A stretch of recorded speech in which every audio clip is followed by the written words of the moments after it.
మాతృదేవోభవ. నేను మీ డాక్టర్ శ్రీధర్. చాలామంది ఉపవాసం ఎట్లా ఉండాలి అనేటువంటి అడుగుతున్నారు. ఇది చాలా పాతది. అయితే ఇప్పుడు కొత్తగా అడిగారు. మరి సత్సంకల్పమే కదండి అది. మరో చెడుదేదో అడిగితే మనం సమాధానం చెప్పం, మన దగ్గర రావద్దంటాం.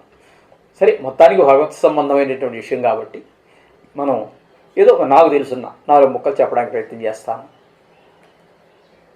ఉపవాసము అంటే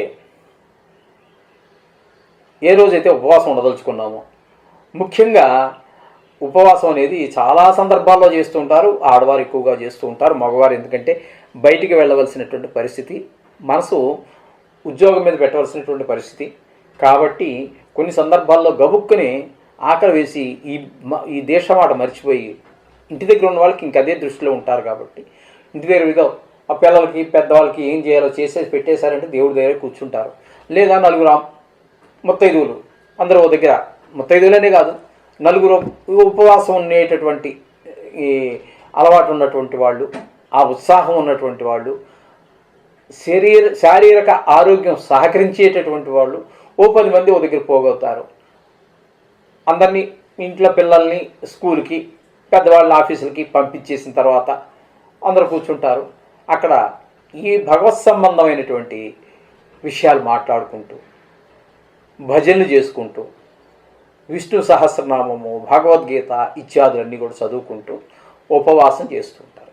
అసలు ఉపవాసము అంటే ఏంటి? భోజనం చేయటం మానేయటమా అంటే అది ఉపవాసం కాదండి. అది భోజనం చేయడం మానేయటం అనేటటువంటిది అది చెప్పాలి అంటే ఒక లంకణం లాంటిది. జ్వరం వచ్చినప్పుడు, మా చిన్నప్పుడు ఇన్ని రోగాలు లేవు, ఇంతమంది డాక్టర్లు లేరు, ఇన్ని మెడికల్ షాపులు లేవు, మా ఊర్లో ఒక డాక్టర్ కూడా లేడు. జ్వరం వచ్చిందంటే మిరియాల కషాయం ఇచ్చేవాళ్ళు, పడుకోబెట్టేవారు, తిండి తిప్పలు పెట్టేవారు కాదు. 2-3 రోజులు అలా కొంచెం జ్వరం ఎక్కువగా ఉంటే తడిగొట్టేసి ఒళ్ళు తుడిచేవారు. ఇదే వైద్యం.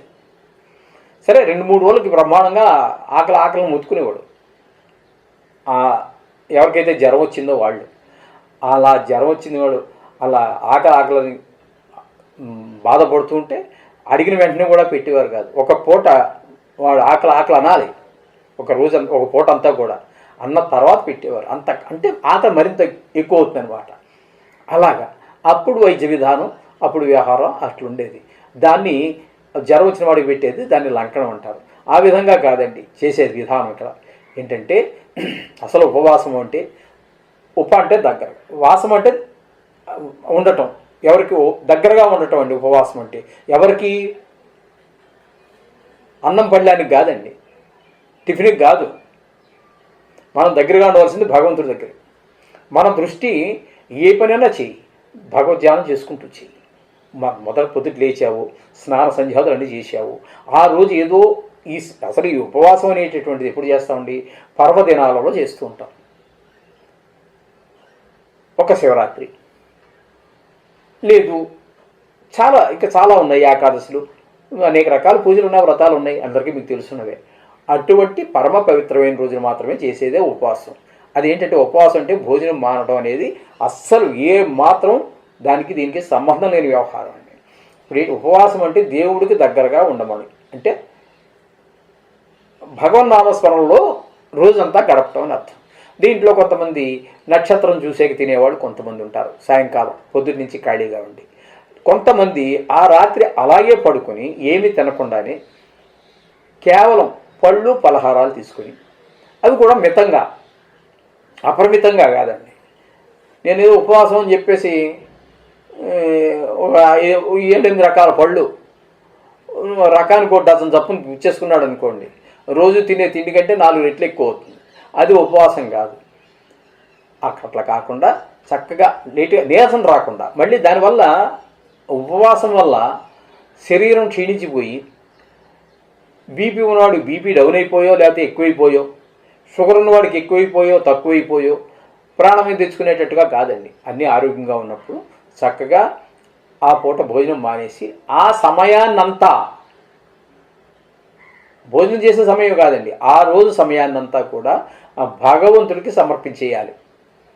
పూజ చేస్తావో, భజనే చేస్తావో, లోపల స్మరణే చేసుకుంటావో, లేదా మంత్ర అనుష్ఠానం చేసుకుంటావో, ఏది చేసుకుంటావో దాన్ని చక్కగా ఆ దేవుడి దగ్గర కూర్చొని, లేకపోతే దేవుడు దూరంగా కూర్చో, లేకపోతే 10 మంది కూడండి, ఓ భజనలా చేసుకోండి.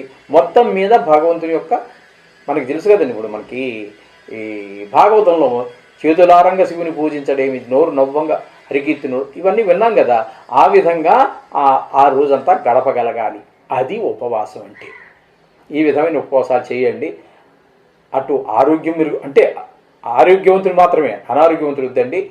ఆరోగ్యవంతుడికి మరింత ఆరోగ్యం చేకూరుతుంది.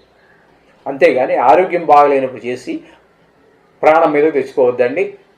ఇంట్లో అందరినీ కంగారు పెట్టక్కర్లేదు. చక్కగా మీలాంటి వాళ్ళు భోజనం చేసి కూడా మీరు భజన చేసుకోవచ్చు. దేవుడికి స్మరణ చేసుకోవటానికి తినడానికి సంబంధం ఏమీ లేదండి. ఇది మాత్రం గమనించి మీరు చక్కగా పర్వదినాల్లో చేస్తే మరింత పుణ్యం. ఎప్పుడు దైవనామస్మరణకు టైమే లేదండి అసలు.